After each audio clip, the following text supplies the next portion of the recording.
नमस्कार दोस्तों, स्वागत है आप सभी का हमारे YouTube channel UPSC PCS with Sonam में। आज की क्लासेस में हम इंडियन पॉलिटी घटना चक्र के एमसीक्यू का डिस्कशन करने जा रहे हैं, जो सभी कम्पिटिटिव एग्जाम के लिए बेहद ही महत्वपूर्ण है और यहाँ से मोस्ट रिपीटेड क्वेश्चंस भी आते हैं विभिन्न एग्जामों में। तो चलिए बिना समय गवाए शुरू करते हैं आज का हमारा ये सेशन। और पिछली क्लासेस में हमने राष्ट्रपति से संबंधित भी बहुत सारे एमसीक्यू को कंप्लीट कर लिया था। आज हम उससे आगे के एमसीक्यू को करने जा रहे हैं।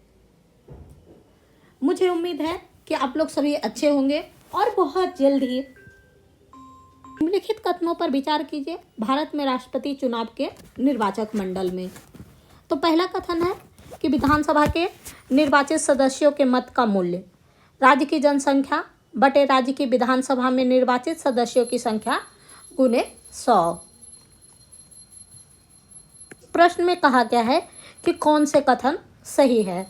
तो यहाँ पे राज्य की जनसंख्या बटा राज्य की विधानसभा में निर्वाचित सदस्यों की संख्या गुने 100 नहीं बल्कि 1000 होगा, इसलिए कथन एक गलत हो गया।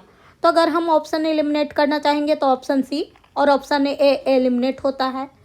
दूसरे स्टेटमेंट में कहा गया है कि एक निर्वाचित संसद सदस्य के मतों का मूल्य सभी निर्वाचित विधानसभा सदस्यों के मतों का कुल मूल्य बटा निर्वाचित संसद सदस्यों की कुल संख्या है। तो कथन 2 बिल्कुल सत्य है। वहीं कथन 3 आखिरी चुनाव में, ये 2003 का क्वेश्चन है, तो इस क्वेश्चन पे बेस्ड होकर के ही प्रश्न पूछा गया है। तो कहा गया है कि आखिरी चुनाव में 5000 मत थे। तो नहीं, आखिरी चुनाव में 5000 नहीं बल्कि 4896 मत कुल थे, इसलिए कथन 3 भी गलत हो गया। तो हमारा ऑप्शन डी भी एलिमिनेट होता है। इसका सही जवाब है ऑप्शन बी। नेक्स्ट क्वेश्चन है कि भारत के राष्ट्रपति के निर्वाचन के संदर्भ में निम्नलिखित कथनों पर विचार कीजिए और सही कथन का चयन करना है।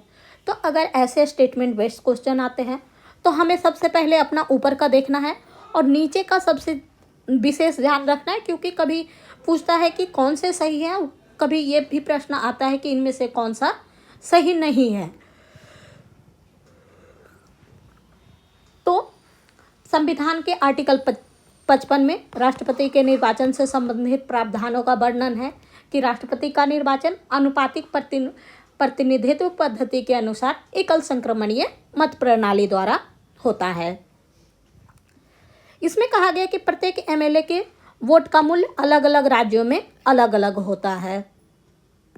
एक सही है कि प्रत्येक एमएलए के वोट का मूल्य अलग अलग राज्यों में अलग अलग होता है। वहीं कथन 2 में है कि लोकसभा के सदस्यों के वोट का मूल्य राज्यसभा के सदस्यों के वोट के मूल्य से अधिक होता है। तो कथन 2 बिल्कुल भी गलत है। नेक्स्ट क्वेश्चन है, राष्ट्रपति के निर्वाचन में राज्य का मुख्यमंत्री मतदान करने के लिए पात्र नहीं होता है यदि वह स्वयं प्रत्याशी होता है, उसे राज्य विधानमंडल के निचले सदन में अपना बहुमत सिद्ध करना शेष हो, वह राज्य विधानमंडल में उच्च सदन का सदस्य हो, वह राज्य विधानमंडल में निम्न सदन का सदस्य हो। तो आर्टिकल 54 के अनुसार राष्ट्रपति के चुनाव में राज्य विधानमंडल के उच्च सदन अर्थात विधान परिषद के सदस्य भाग नहीं ले सकते हैं। इसलिए इसका सही जवाब होगा ऑप्शन सी। यदि मुख्यमंत्री राज्य विधानमंडल में उच्च सदन यानी कि विधान परिषद का सदस्य होगा तो वह राष्ट्रपति के चुनाव में मतदान करने के लिए पात्र नहीं होगा। नेक्स्ट क्वेश्चन है, भारत के राष्ट्रपति के विषय में निम्नलिखित कथनों पर विचार कीजिए। वह भारत का जन्मा नागरिक होना चाहिए, उसे 35 वर्ष की आयु पूरी कर लेनी चाहिए, उसे संसद सदस्य निर्वाचित होने की योग्यता रखनी चाहिए। तो पूछा गया है कि इनमें से कौन सा कथन सही है। तो आर्टिकल 58(1) के अनुसार भारत के राष्ट्रपति निर्वाचित होने के लिए व्यक्ति का जन्म से नागरिक होना जरूरी नहीं है बल्कि उसका नागरिक होना जरूरी है। तो इसलिए कथन 1 गलत है। कि यहाँ जन्म से नहीं बल्कि भारत का नागरिक होना जरूरी है। तो हमारे इस हिसाब से अगर हम अपने ऑप्शन एलिमिनेट करेंगे तो हमारे तीनों ऑप्शन एलिमिनेट हो जाएगा, सिर्फ और सिर्फ एक कथन बचेगा। तो अगर हमें एक भी क्लू पता है तो भी हम इस टाइप के स्टेटमेंट बेस्ड क्वेश्चन का सही उत्तर पा सकते हैं। नेक्स्ट है, उसे 35 वर्ष की आयु पूरी कर लेनी चाहिए। तो हाँ, बिल्कुल सही है कि उसे 35 वर्ष की आयु पूरी करनी होगी। और उसे सांसद का सदस्य निर्वाचित होने की योग्यता रखनी चाहिए। तो नहीं, कथन 3 भी गलत है। उसे सांसद के सदस्य नहीं बल्कि लोकसभा का सदस्य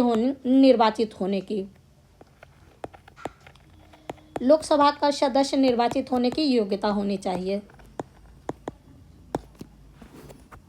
नेक्स्ट क्वेश्चन है, एक सांसद अथवा विधानसभा का सदस्य राष्ट्रपति निर्वाचित हो सकता है, परंतु चुनाव लड़ने से पूर्व उसे अपनी सदस्यता से त्यागपत्र देना होगा। अपने निर्वाचन से 6 महीने के अंदर अपनी सदस्यता छोड़नी होगी। निर्वाचित होने के उपरांत अपनी सदस्यता छोड़नी होगी। एक सांसद चुनाव लड़ सकता है किंतु विधानसभा का सदस्य नहीं है। तो इसमें से पूछा गया है कि कौन सा कथन सही है। तो इसका सही जवाब है ऑप्शन सी, एक सांसद या विधानसभा का सदस्य राष्ट्रपति निर्वाचित हो सकता है। तो आर्टिकल 59(1) के अनुसार यदि सांसद या किसी भी राज्य के विधानमंडल के किसी सदस्य का, तो यदि वह राष्ट्रपति चुनाव में निर्वाचित हो जाता है तो यह समझा जाएगा कि उसने उस सदन में अपना स्थान राष्ट्रपति के रूप में अपने पद ग्रहण की तारीख से रिक्त कर दिया है। इसलिए इसका सबसे निकटतम विकल्प है, इसलिए इसका सही जवाब हो जाएगा ऑप्शन सी। नेक्स्ट क्वेश्चन है कि भारतीय संविधान का कौन सा अनुच्छेद राष्ट्रपति के पद के लिए पुनः निर्वाचन की योग्यता निर्धारित करता है। अनुच्छेद 52, अनुच्छेद 54, अनुच्छेद 55, अनुच्छेद 57। तो इसका सही जवाब है ऑप्शन डी, अनुच्छेद 57 में कोई भी व्यक्ति राष्ट्रपति के रूप में पद धारण करता है या कर चुका है तो वह पुनः निर्वाचन होने का पात्र होगा। नेक्स्ट क्वेश्चन है, भारत के राष्ट्रपति 5 वर्षों तक अपने पद पर बना रहता है अपने निर्वाचन की तारीख से, संसद द्वारा निर्वाचित तिथि से, अपने पद ग्रहण के दिन से या निर्वाचित आयोग द्वारा घोषित तिथि से। तो इसमें से इसका सही जवाब है ऑप्शन सी, अपने पद ग्रहण के दिन से। आर्टिकल 56(1)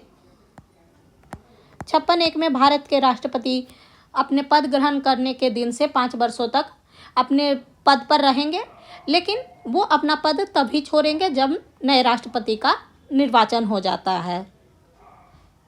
नेक्स्ट क्वेश्चन है, भारत के राष्ट्रपति को उनके पद से हटाया जा सकता है भारत के प्रधानमंत्री द्वारा, लोकसभा द्वारा, भारत के मुख्य न्यायाधीश द्वारा या सांसद द्वारा। तो इसका सही जवाब है ऑप्शन डी, सांसद द्वारा। भारत के राष्ट्रपति को आर्टिकल 61 के अनुसार महाभियोग प्रक्रिया के माध्यम से, सांसद द्वारा चलाए गए महाभियोग के माध्यम से उन्हें भारत के राष्ट्रपति पर महाभियोग सिर्फ संविधान के अतिक्रमण के आधार पर ही होता है। संविधान का अतिक्रमण का आरोप लगेगा तब भी उन पे महाभियोग चल सकता है।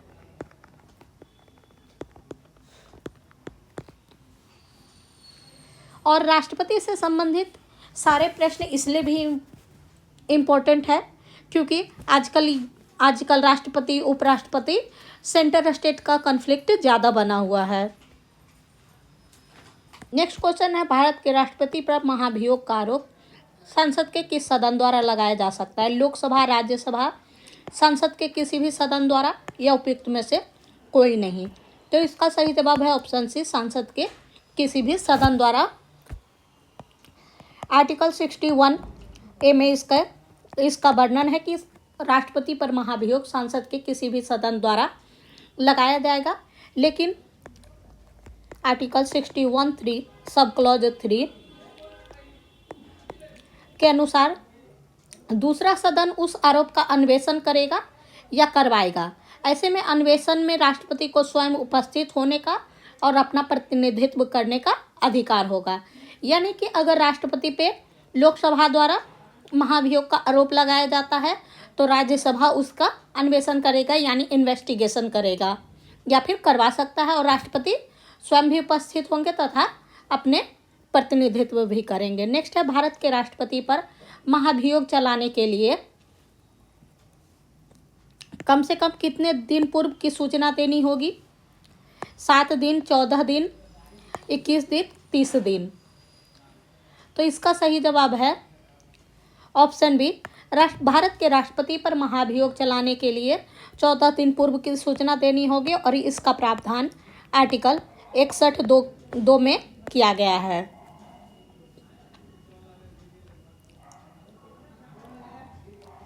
और इसके साथ ही 14 दिन की अग्रिम सूचना के साथ ही संकल्प पर सदन की कुल सदस्य संख्या के कम से कम 1/4 सदस्यों का हस्ताक्षर भी होना चाहिए। नेक्स्ट क्वेश्चन है, निम्नलिखित में से कौन भारत के राष्ट्रपति के निर्वाचक गण का तो भाग होता है परंतु महाभियोग अधिकरण का भाग नहीं होता है? लोकसभा, राज्यसभा, राज्य की विधान परिषद या राज्य की विधानसभाएं। तो इसमें से तो हमने ऊपर के स्लाइड में पढ़ा ही है कि राष्ट्रपति के निर्वाचन में राज्य विधान परिषद भाग नहीं लेता है, तो हमारा ऑप्शन सी ऑटोमेटिक एलिमिनेट हो जाएगा। लेकिन अभी ही हमने ऊपर के स्लाइड में पढ़ा कि आर्टिकल 61(3) के अनुसार राष्ट्रपति पर महाभियोग प्राधिकरण लोकसभा या राज्यसभा के किसी भी सदन में चलाया जा सकता है। तो इस हिसाब से हमारे पास एक करेक्ट ऑप्शन बचता है, वो है ऑप्शन डी।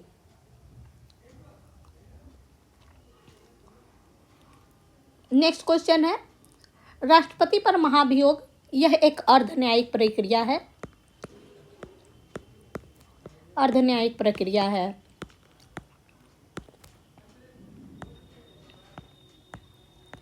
नेक्स्ट है, पदासीन राष्ट्रपति की पदावधि समाप्ति से भिन्न किसी कारण से उत्पन्न होने वाली रिक्ति की दशा में रिक्ति भरने के लिए निर्वाचन अवश्य हो जाना चाहिए। रिक्ति होने के 6 महीने के भीतर, 1 वर्ष के भीतर, 9 माह के भीतर या 7 माह के भीतर। तो इसका सही जवाब है ऑप्शन ए, रिक्ति होने की तिथि से 6 महीने के भीतर राष्ट्रपति का निर्वाचन पूर्ण हो जाना चाहिए। नेक्स्ट क्वेश्चन है, यदि भारत में राष्ट्रपति और उपराष्ट्रपति का पद एक ही समय बिंदु पर खाली हो जाता है तो राष्ट्रपति पद का अस्थायी तौर पर निम्नांकित अधिकारी धारण करेगा? भारत का प्रधानमंत्री, सर्वोच्च न्यायालय का मुख्य न्यायाधीश, सशस्त्र बल का सर्वोच्च अधिकारी या उपयुक्त में से कोई नहीं। तो इसका सही जवाब है कि यदि भारत के राष्ट्रपति और उपराष्ट्रपति दोनों अनुपस्थित हैं तो उनके स्थान पर अस्थायी तौर पर भारत के सर्वोच्च न्यायालय का मुख्य न्यायाधीश उस पद को धारण करेंगे, और यह प्रावधान है आर्टिकल 65 के अनुसार। तो जैसा कि आप देख सकते हैं कि इस क्लासेस का और इसके सबसे इम्पोर्टेंट एक फैक्ट ये भी है कि आपको क्वेश्चन के थ्रू आर्टिकल्स भी याद होते जाएंगे और बहुत सारे फैक्ट्स को भी आपको एक साथ करने को मिलेगा।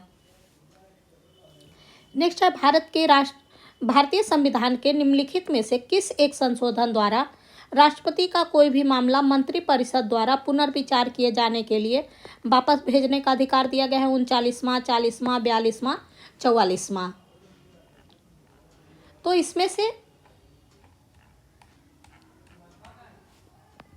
तो इसका सही जवाब है ऑप्शन डी,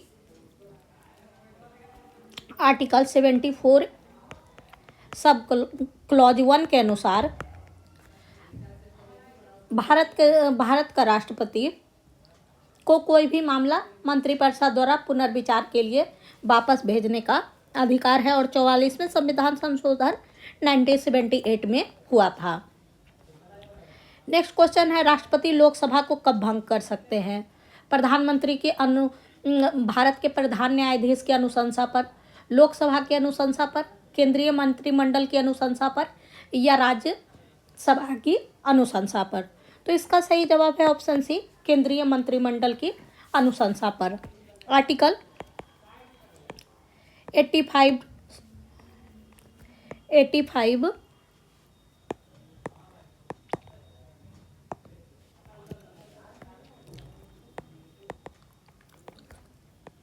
क्लॉज 2 में राष्ट्रपति लोकसभा को भंग कर सकता है, किंतु राष्ट्रपति की यह शक्ति अनुच्छेद 71A के अधीन अर्थात वह केंद्रीय मंत्रिमंडल की अनुशंसा या सलाह पर कर सकता है।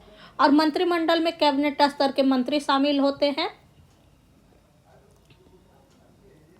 लेकिन जबकि मंत्रिपरिषद में यहाँ पे कहा गया कि मंत्रिमंडल की अनुशंसा पर, यानी कि केंद्रीय स्तर के और कैबिनेट के मंत्रिमंडल में होते हैं।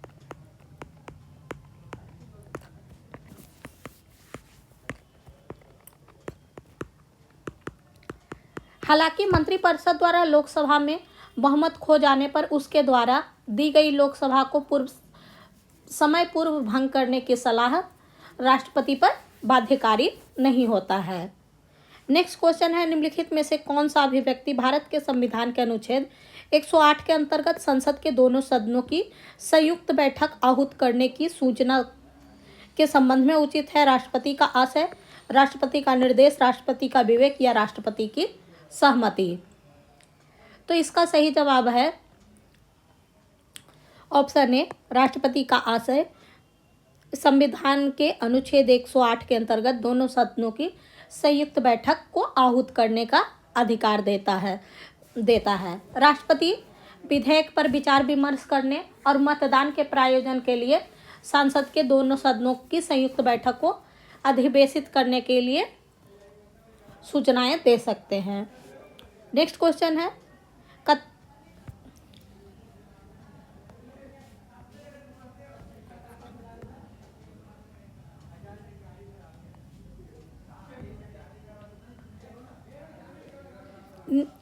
नेक्स्ट क्वेश्चन है, नीचे दो वक्तव्य दिए गए हैं और इसमें से कहा गया है कि भारत का राष्ट्रपति संसद का भाग है और इसका कारण है कि संसद के दोनों सदनों द्वारा पारित विधेयक बिना राष्ट्रपति के कानून नहीं बन सकता है। तो कथन सही है कि भारत का राष्ट्रपति संसद का भाग है और भारतीय संसद राष्ट्रपति, लोकसभा और राज्यसभा से मिलकर बना है। साथ ही आर्टिकल 111 के अनुसार संसद के दोनों सदनों द्वारा पारित विधेयक राष्ट्रपति की स्वीकृति के बाद ही कानूनी रूप लेता है।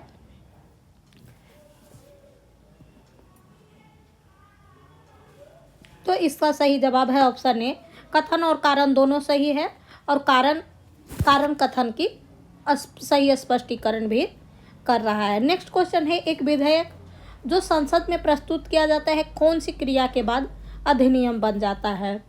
जब वह संसद के दोनों सदनों द्वारा पारित हो जाता है, जब राष्ट्रपति अपनी सहमति दे देता है या जब प्रधानमंत्री इस पर हस्ताक्षर करते हैं। ऑप्शन डी, जब सर्वोच्च न्यायालय से केंद्रीय संसद के अधिकार क्षेत्र में होना घोषित करता है। ऑप्शन ए, जब संसद के दोनों सदनों द्वारा पारित हो जाता है। ऑप्शन बी, जब राष्ट्रपति अपनी सहमति दे देता है। ऑप्शन सी, प्रधानमंत्री इस पर हस्ताक्षर कर देता है। ऑप्शन डी, वह सर्वोच्च न्यायालय इसे केंद्रीय संसद के अधिकार क्षेत्र में होना घोषित करता है। तो इसका सही जवाब है ऑप्शन बी, जब राष्ट्रपति अपना सहमति दे देता है। संविधान के अनुच्छेद 111 के में विधेयक पर राष्ट्रपति की अपनी अनुमति से संबंधित उपबंध है, यानी कि एक विधेयक जो संसद में प्रस्तुत किया जाता है वह अधिनियम तभी बन पाता है जब राष्ट्रपति उस पर अपना हस्ताक्षर कर देते हैं। नेक्स्ट क्वेश्चन है, जब कोई विधेयक संसद के दोनों सदनों द्वारा पारित कर दिया गया है तो निम्नलिखित में से किसको उस विधेयक पर अनुमति को रोकने का अधिकार प्राप्त होता है? राष्ट्रपति, प्रधानमंत्री, लोकसभा का अध्यक्ष, राज्यसभा का सभापति। तो इसमें से कहा गया है कि किसको रोकने का अधिकार होता है, तो इसका सही जवाब है ऑप्शन ए, राष्ट्रपति को। क्वेश्चन है, निम्नलिखित में से कौन सी राष्ट्रपति की स्वविवेक शक्तियां हैं? मंत्रिपरिषद की नियुक्ति, विधेयक को आपत्ति सहित वापस भेजना, विधेयक को रोक कर रखना, क्षमा प्रदान करना, संयुक्त अधिवेशन की अधिसूचना जारी करना, सांसद को संदेश भेजना और न्यायाधीशों की नियुक्ति। तो इसमें से राष्ट्रपति की विधेयक को रोक कर रखना, क्षमा प्रदान करना, संयुक्त अधिवेशन की अधिसूचना जारी करना, संसद को संदेश देना या न्यायाधीशों की नियुक्ति, यानी कि राष्ट्रपति की स्वविवेक शक्तियाँ कौन सी है। तो राष्ट्रपति लोकसभा और राज्यसभा से पारित होकर राष्ट्रपति के पास आए हुए विधेयक को राष्ट्रपति अपनी आपत्तियों द्वारा वापस भेजना, विधेयक को रोक कर रखना, ऑप्शन 2। ऑप्शन 3 विधेयक को रोक कर रखना और इसके साथ ही सांसद को संदेश भेजने का अधिकार राष्ट्रपति की स्वविवेक शक्तियों में शामिल है। तो इसका सही जवाब है ऑप्शन सी। नेक्स्ट क्वेश्चन है, निम्नलिखित में से किस विषय पर राष्ट्रपति के लिए मंत्रिपरिषद से सलाह लेना आवश्यक नहीं है? राजदूतों की नियुक्ति, विधेयक की स्वीकृति देना, राज्यपाल द्वारा प्रेषित विधेयकों पर स्वीकृति देना या लोकसभा भंग करना। तो इसका सही जवाब है ऑप्शन बी। राष्ट्रपति के लिए विधेयक पर स्वीकृति देने के लिए मंत्रिपरिषद की सलाह लेना आवश्यक नहीं होता है। वहीं राजदूतों की नियुक्ति, लोकसभा का भंग करना या राज्यपाल द्वारा प्रेषित विधेयक पर स्वीकृति देने का अधिकार नहीं है। राष्ट्रपति राजदूतों की नियुक्ति, लोकसभा भंग करना और राज्यपाल द्वारा प्रेषित विधेयक पर निर्णय लेना सामान्यतः राष्ट्रपति इन सभी मामले में मंत्रिपरिषद की सलाह पर कार्य करते हैं। नेक्स्ट क्वेश्चन है, राष्ट्रपति की स्वविवेकी शक्तियां निम्नलिखित में से कौन सी हैं? तो बहुमत दल के नेता को प्रधानमंत्री नियुक्त करना, ये राष्ट्रपति की स्वविवेकी शक्तियां नहीं है। तो इसलिए हमारा ऑप्शन ए गलत हो जाएगा।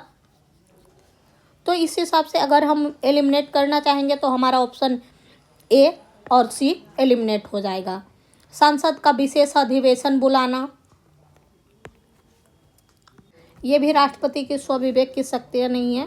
तो इस हिसाब से हमारा ऑप्शन डी और ऑप्शन बी भी एलिमिनेट हो जाएगा। तो हमारा सही जवाब है ऑप्शन ई। किसी भी विधेयक को आपत्ति सहित सांसद के पास भेजना, वहीं मंत्रिपरिषद के सदस्यों की नियुक्ति, इसके साथ ही किसी विधेयक को रोक कर रखना भी राष्ट्रपति की स्वविवेक की शक्तियां हैं। और साथ ही किसी परामर्श पर मंत्रिपरिषद से पुनर्विचार हेतु कहना, ये सारे राष्ट्रपति की स्वविवेक की शक्तियां हैं। नेक्स्ट क्वेश्चन है, संविधान के किस अनुच्छेद के अंतर्गत भारत के राष्ट्रपति को अध्यादेश जारी करने की शक्ति प्राप्त है? Article 360, article 123, article 200, article 356। तो भारत के राष्ट्रपति को अध्यादेश जारी करने की शक्ति आर्टिकल 123 के अनुसार प्राप्त है। इसे संसद के दोनों सदन या किसी एक सदन के सत्र में न होने के दौरान जारी किया जा सकता है। यानी कि राष्ट्रपति अध्यादेश तभी जारी कर सकते हैं जब संसद का दोनों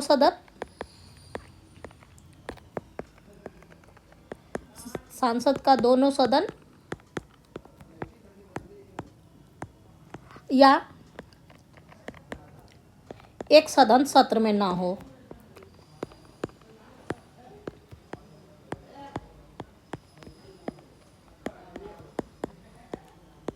नेक्स्ट क्वेश्चन है, निम्नलिखित में से किनकी नियुक्ति भारत के राष्ट्रपति द्वारा की जाती है? वित्त आयोग के अध्यक्ष, योजना आयोग के उपाध्यक्ष, संघ राज्य क्षेत्र का मुख्यमंत्री। तो सही कूट का चयन करना है। तो ऐसे तो ये क्वेश्चन ऑटोमेटिक इनवैलिड हो जाता है, क्योंकि अब हमारा योजना आयोग नहीं रहा है। तो इसके अध्यक्ष या उपाध्यक्ष की नियुक्ति भारत के राष्ट्रपति नहीं कर सकते हैं।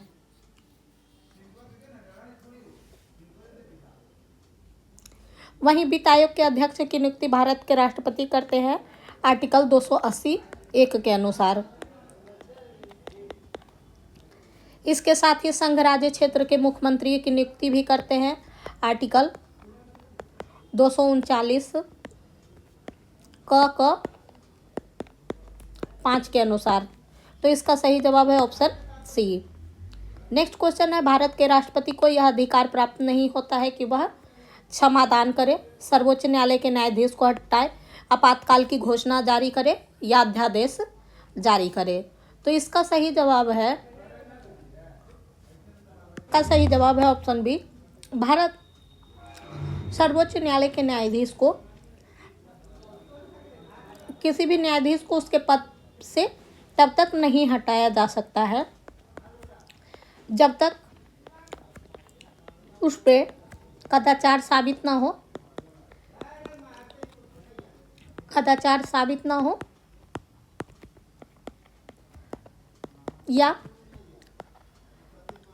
वह असमर्थ, अपने पद को निभाने के लिए असमर्थ घोषित नहीं होते हैं।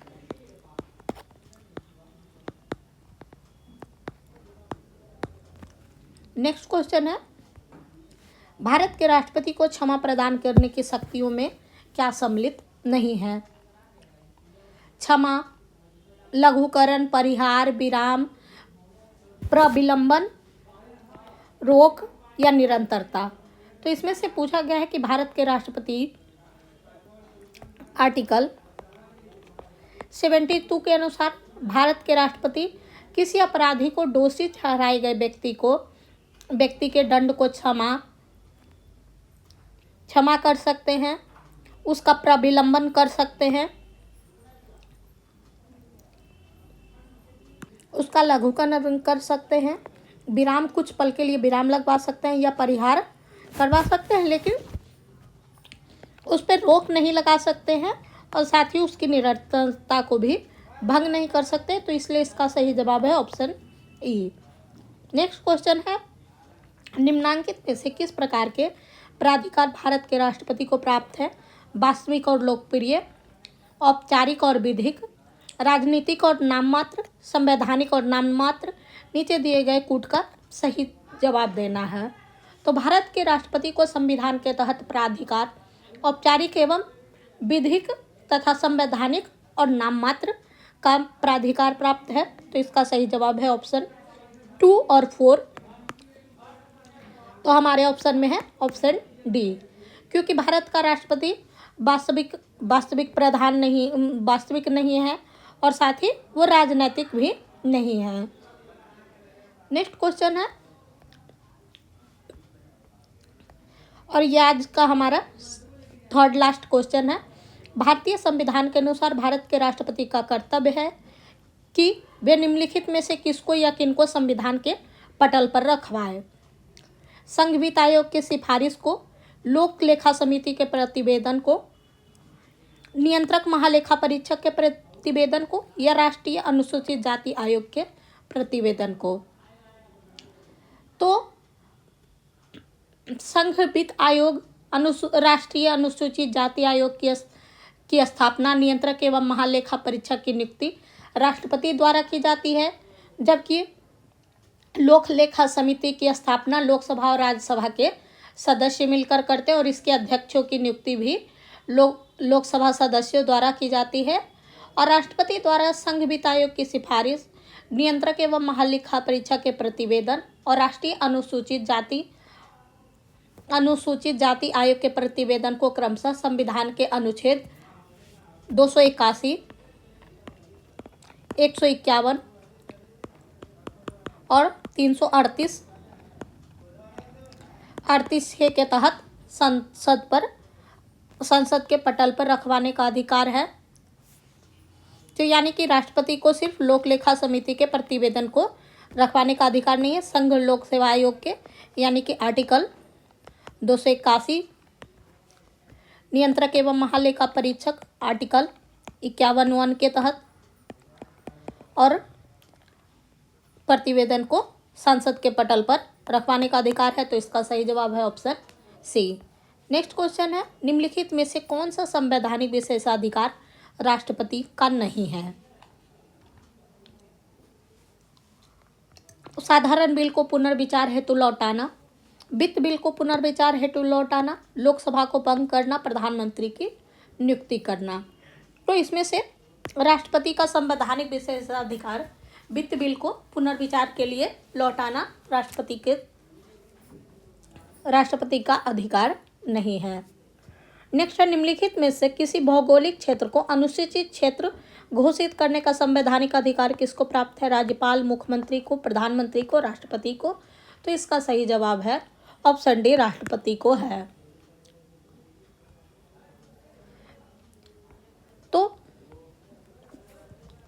तो दोस्तों, आज का हमारा ये सेशन यहीं पर समाप्त होता है। मुझे उम्मीद है कि आपको हमारा ये प्रयास और सेशन पसंद आएगा। यदि हाँ तो कृपया कर हमारे वीडियो को लाइक करना ना भूलें। चैनल को, अगर आप हमारे चैनल पर नए हैं तो कृपया कर सब्सक्राइब करें और बेल आइकन प्रेस करना ना भूलें। तो चलिए मिलते हैं नेक्स्ट सेशन में, तब तक के लिए धन्यवाद। पढ़ते रहें और आगे बढ़ते रहें।